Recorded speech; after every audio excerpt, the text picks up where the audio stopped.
short covered because the market didn't break.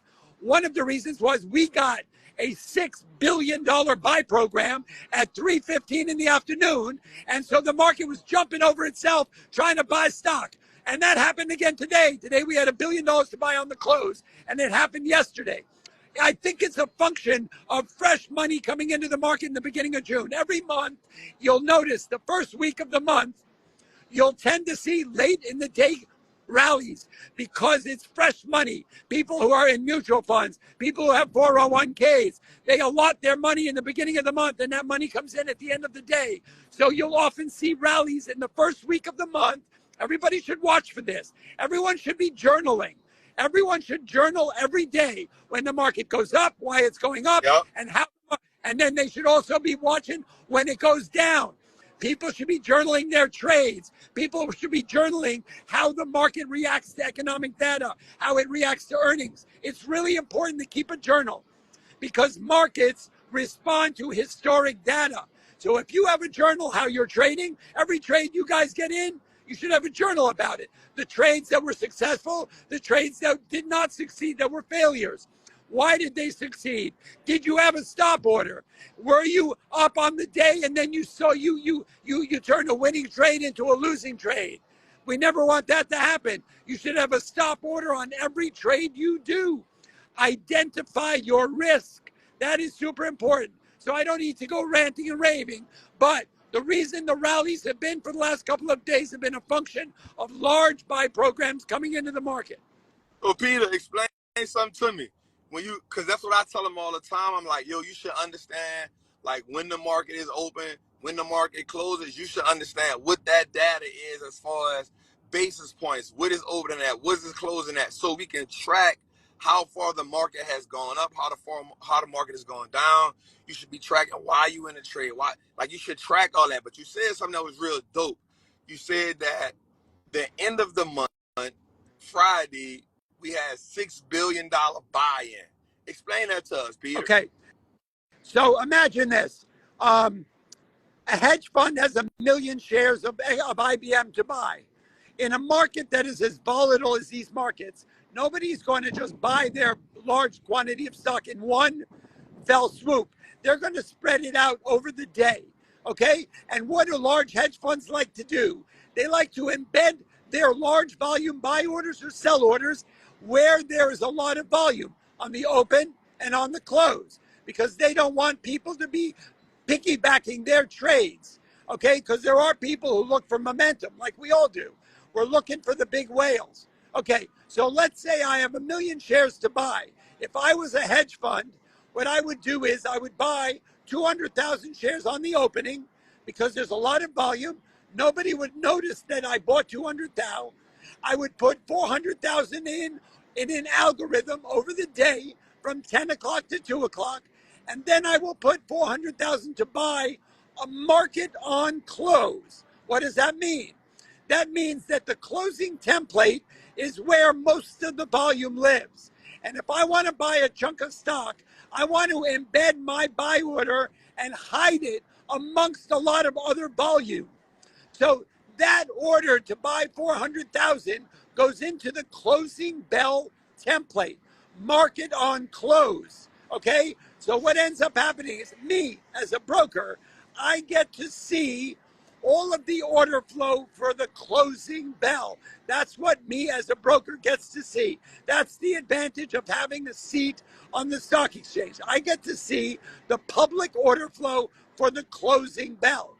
Very often, what happens is you'll either get a large buy order or a sell order for the closing bell, right? So today, it turned out that it was to buy. So all of those orders for the closing bell aggregate together, and they are what create the last final sale of the day of the market. Today, it was on the upside.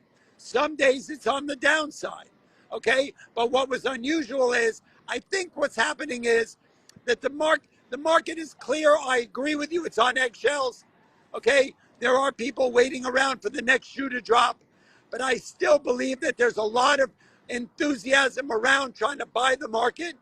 There is a school of thought that this lull we are in right now is a lull before a bull rally, and it's not a lull before a big sell-off. The market has had plenty of opportunities.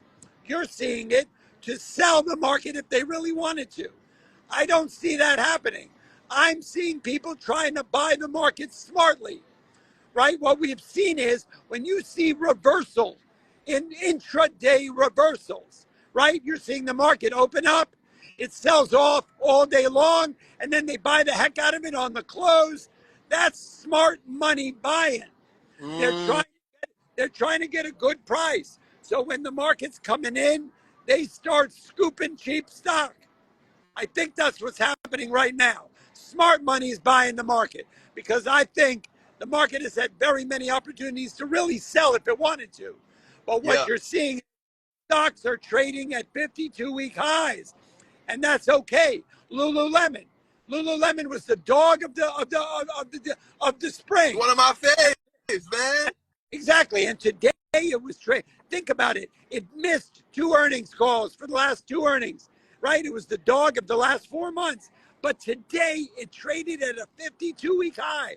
So secretly, quietly, people are buying the dogs, man, and they're selling the ones that are profitable. So I think we're about to embark on a much higher market. Mm. So, Pete, I was writing down something. You said something. I want you to backtrack a little bit for my people so they can get it, right? Because you're giving, these are the talks, man, you have all the time. You know what I'm saying? And you always tell me, like, I love talking to you, Trap, but I always am in awe when I talk to you, bro. Like, I'm always in awe when I talk to you because, you know, even though I have knowledge, there is nothing that can equate to all of that inside of that little brain, man. That big brain you have, man. But most importantly, it's the experience that I love when I talk to you, because you make it make sense to me when I'm putting pieces together. So you said something that was real dope. Like, I always understood that, but you told me something that was amazing. Like, you told us something. You said that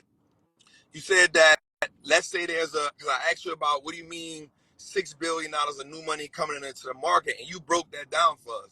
Because I always knew that hedge funds get in the market, and because they're so big, they can't just jump on a play, and so they have to spread it out. But in my mind, I thought they spread it out from weeks. But you told me something that was really good just now. Well, you told us something that was really amazing just now. And in my mind, I just put together why we get rallies. You said that if I had, because you are a market maker as well. So you said something just now. You said that if I gave you $1 billion and, like, Peter, I need you to spread this out during the day here, you would put a little bit in the front. You would put a little bit from 2 to 10, from 10 to 2, spread it out through algorithm, and then depending on which way the market was going, hoping it went lower, you would buy the bulk of it at the end, and you call that, let me write this, I wrote it down, you call that, Peter, what it is? Market on close. Market on close. And so that means that majority of the bulk of the trade. So let's say they had $1 billion. You put maybe 200 million in the morning. You can't determine that because it blends in with the rest of the market. Correct. And you take another maybe, I don't know, 400,000 or 300,000, which is puts us at 500 million. You spread it out between the hours of 10 a.m. to 2 p.m. And I always said that 9:30 to 10:30 is always the most pivotal hour because it's human. And then I always said 3 o'clock to 4 o'clock is the other pivotal hour. So then you're saying the bulk of the trade, the other 500 million, then we'll go in at time for the last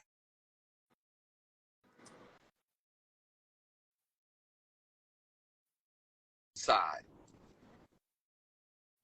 So if I came to you and said, Peter, I want to take $1 billion out the market, I wanted to get $1 billion out of this trade, would I do that the same way? I would absolutely do it the same way in the reverse. I would sell 200 million on the opening. I would put 400 million to sell in an algo, which tracks the consolidated volume throughout the day all over the world. Okay, so that I need to be able to answer to my customer why I'm doing what I'm doing. I need to be able to have that conversation. He'd say, Pete, why did you sell 200 on the opening, 400 over the day, and 400 on the close? I have to be able to give him a reason why he's using me as a broker and not the machine. So I have to explain to him that my experience tells me that I want to embed my largest amount of stock for sale or to buy, okay, on the closing bell or the opening bell, depending on what's going on. Okay, wherever there's large tracts of volume, I want to be able to embed my stocks. So look, there are people trying to know there are people who want to know what I'm doing, right? Smart money. People want to know what I'm doing. I'm trying to make it so they don't know it. I'm trying to hide what I'm doing. You don't want to, if you're out there on the streets doing stuff that's shady, Hey, you don't want to. Peter. I mean, let's bring it to the streets for a minute. I'm not doing it open air in the public. I'm trying to hide it.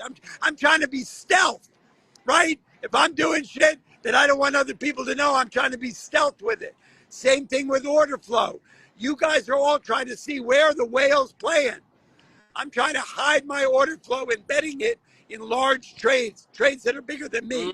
And that's on the open and that's on the close. And then a lot of it is happening midday, lost in an algorithm that tracks the market slowly. Wow, Pete, that's so good. I think you just gave us all so much game, bro. That's why I love you so much, man.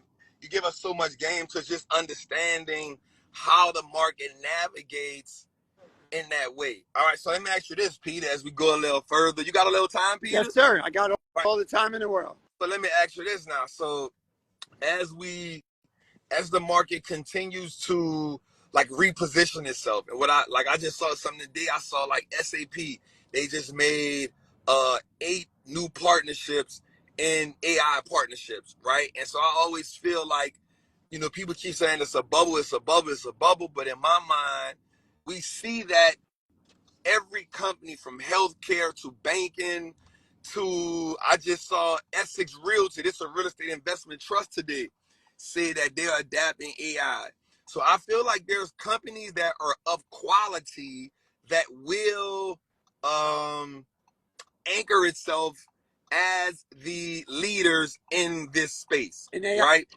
Yes. Okay. I feel like some companies will either get consolidated or some companies will just ultimately get wiped out.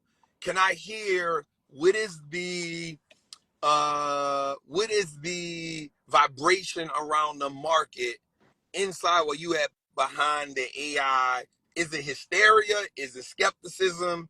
Is it I want to be a part of it when it comes to the people buying money? By making money, market makers. What is the idea around it, Okay. Peter? So I'm introducing you to my friend Dan Ives. Everybody should be following Dan Ives, the number one tech analyst in the world. Dan Ives calls this the first or he's talking about this is the first or second inning of the AI game, ladies and gentlemen. This is a revolution. Okay? He says this is not a 1999 moment. It's a 1995 moment. What does he mean by that? In 1995 was the beginning of the internet, and nobody believed the internet story, but people were buying into it. It turned out it was a bubble, and in 1999 that bubble burst. What he's saying by this is a 95 moment, not a 99 moment, is that he does not believe AI is any kind of a bubble, that we're going to see third and fourth derivatives. We're going to see those companies that you're talking about trying to get as much exposure to AI as possible. You've got NVIDIA, the God Jensen, the godfather of AI. Okay, then you have the secondary derivatives, Microsoft, Intel, Google, Amazon. Those are the secondary derivatives of the AI NVIDIA story. And then you're going to have all the other companies that realize this is not a bubble, that they better get their footing in AI really quick, because you have to realize that the chips and the data centers are going to be at a premium. They are going to run out. It's going to run out of space. It's like when you move into a new neighborhood. If everybody knows that this is going to be the next hot spot, right? The space is going to run out. And what ends up happening is people are going to have to pay more to get what they want. That's what's happening now. Everyone's positioning themselves in the AI space because the space is running out. There's limited space in the chips and in the data center. Go ahead. Let me ask you right quick. So that was real great what you just said. So I believe in those two. So it's three things that I love in that space. And I've been saying this for the longest. I was saying, if you got to pay attention to where we're going at. Like that always, like the world is always evolving. And we as retail investors, we should be positioning ourselves for massive growth, right? And to position, that's what we'll make the most money at, right? Like I 100% Peter, like I know, we believe in the blue chip companies but I believe we should be positioning ourselves for growth to maximize our money. And I believe it should be in the chip sector, the data sector, the data center sector, industry, and the cybersecurity industry. I believe that CrowdStrike is the #1 cybersecurity company that's positioned for that, taking so much market share from Palo Alto. But you said something that was great, Peter. You said that it will be in derivatives. Can you explain that for us in a way that they understand? Sure. Because you said NVIDIA is #1. I like that. But then you said something interesting. So I'm guessing you going chip maker, NVIDIA #1, and then #1, #2 would be the companies who don't make the chips, but who will be the large purchasers of it. And then #3 would be all the other subsectors. Correct. It's all exactly. So think about it. You've got the AI. You've got NVIDIA, right, that makes the chips and builds the data centers. Then you've got the companies that are going to be using those products that NVIDIA makes. And then you're going to have the customer who is the one who's going to use the things that are being produced by the secondary and tertiary derivatives. So think about it with any kind of chain flow of any kind of business. Think about the farming industry, okay? Or the lumber industry, right? You've got what a derivative is the ledger. How many people down? How far away are you from the people who are producing the original product, right? You've got the farmer that grows the fruit. Okay, you've got the people who go out and drive the fruit to the markets. You've got the people who go to the store to buy the fruit to eat it. And then you've got people who use the fruit to make products like pies, and they go out and sell those things. That is all the derivatives. You've got people who plant the trees. You've got people who cut down the trees, people who cut the lumber, and then the people who build the houses, and then the people who live in the houses that people built. That's the 4th and 5th derivative of the lumber play. You're talking about the 4th or 5th derivative of the AI play. It starts at the top and it goes down the chain until it's things that you and I are going to be involved. It's going to have impact on our lives. We are going to have robots in our house in 2025. It's going to be like the Jetsons. It's going to be like the Jetsons. I don't know if you're too young to remember the cartoon. Come on, man, I remember it.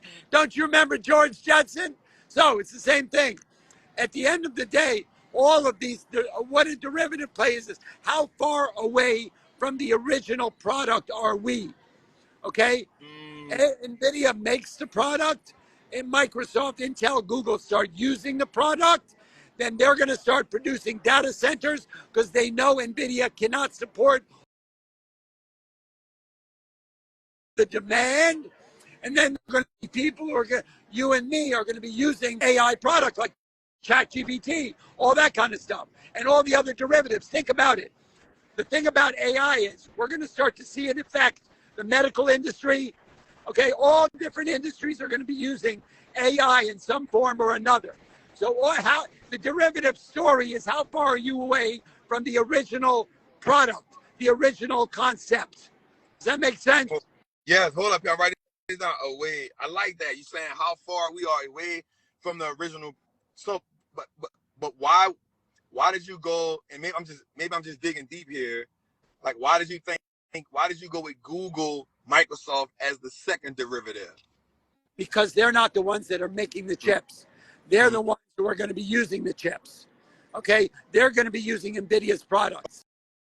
Okay, Google is not an AI first-tier company.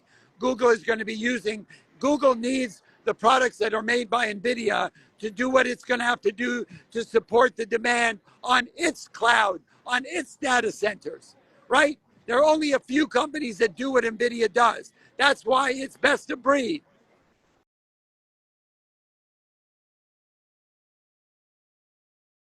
Mm. And I did some. You,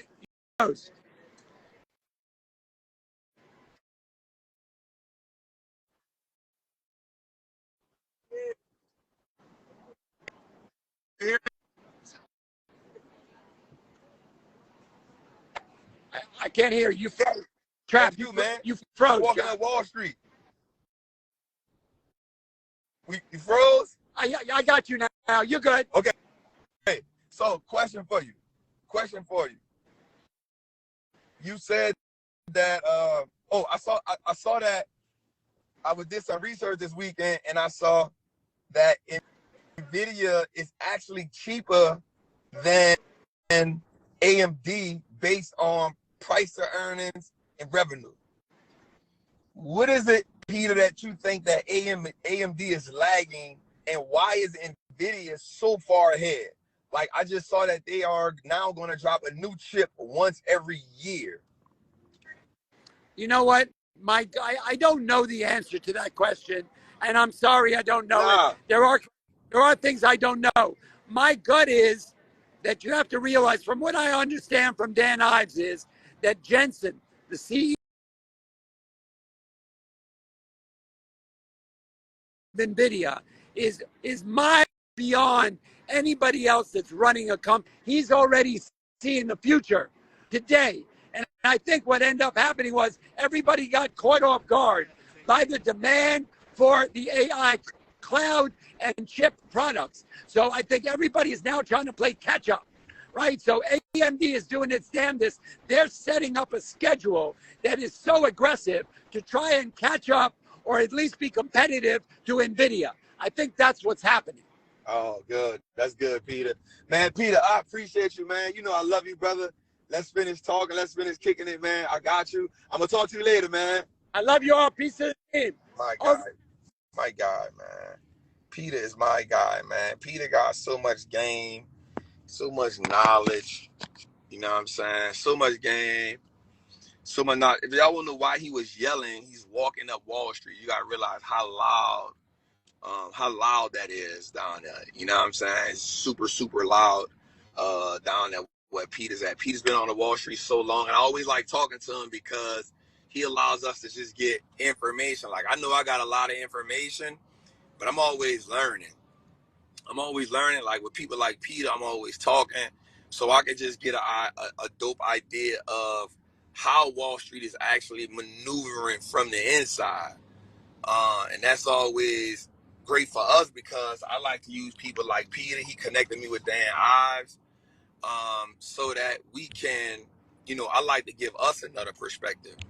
You know what I'm saying? I like to give us another perspective. I like to give us an inside voice, if that's, you know what I'm saying, if that's anything. I like to give us an inside voice on how we can better position our.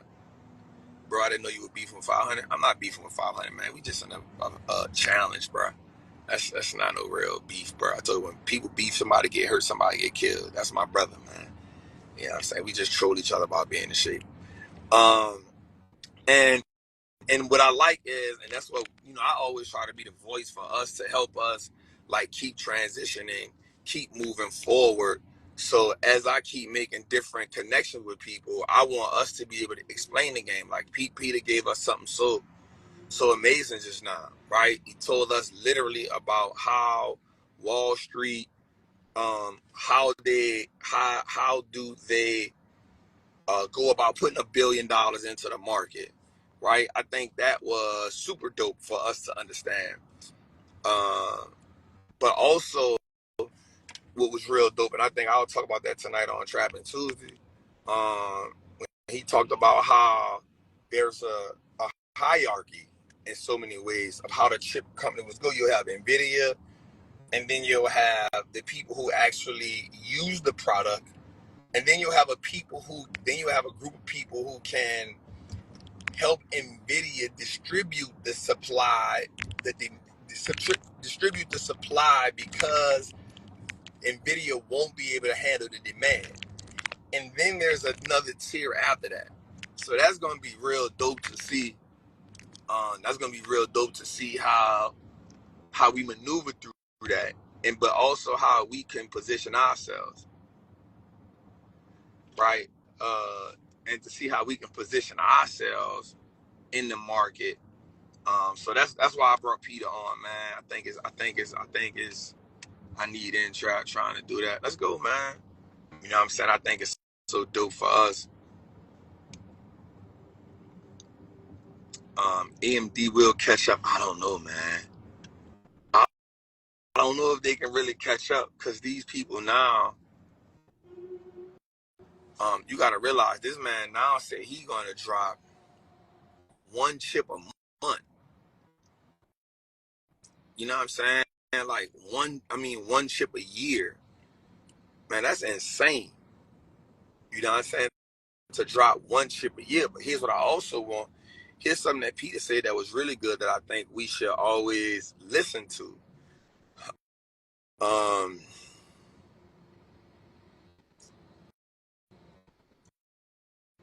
Something we should listen to that Peter said was the idea that there's a what I wanted to say. Oh, when he said this is the beginning of the AI revolution. Now, here's the thing how I feel about that. And I've always said it, right? I've always said that this is 100%. So I do believe it's a bubble. And the reason why I believe it's a bubble is because you'll see so many companies get involved, just like in 1995.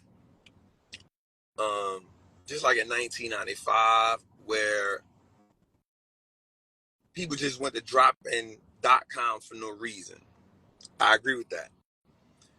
But also within that bubble, there's quality. And I believe that we have a lot of companies that are pushing quality. They're pushing quality with great returns, with great earnings, with great revenue. And I believe that for a fact is how we win. I think we shouldn't have to, like right now, some company's going to come out and somebody's going to say it's the next NVIDIA. And so many people are going to try to chase that company. So many people are going to try to chase that company. And I don't think we have to do that. I don't think we have to do that. I don't think we have to try to chase. I don't think we have to chase that. I'll steal before I beg a nigga. Why would you steal or beg? I don't believe you should steal or beg, bro. But a lot of people gonna be saying like some company's gonna come by, we're gonna feel like that's the next NVIDIA. Yo, this the next NVIDIA, this the next NVIDIA, this the next NVIDIA. And I don't think we have to chase the next NVIDIA. I think if we're patient, NVIDIA will give us what we need. And he said something that was real good. He said like he think, and I said too, like this company went from being like a gaming company, and it peaked like the CEO peeped that there was a weakness in the game, and from that he exploited it, and that was amazing. That was amazing. That was amazing.